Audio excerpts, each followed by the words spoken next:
එසමයෙහි රජගහ නුවර සුපබ්බා නම් උවසියක් මුග්ධ ප්‍රසන්න වෙයි.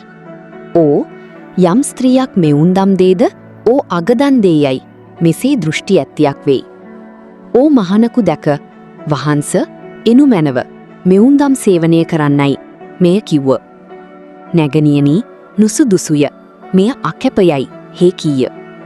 වහන්ස එනු මැනව ඌරු අතරෙහි ගටනු මැනවි. මෙසේ ඔබට ඇවැත් නොවන්නේ යයි ඕ කීවාය.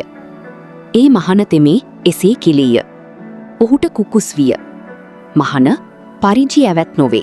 සංගවෙසෙස් ඇවැත් වේ.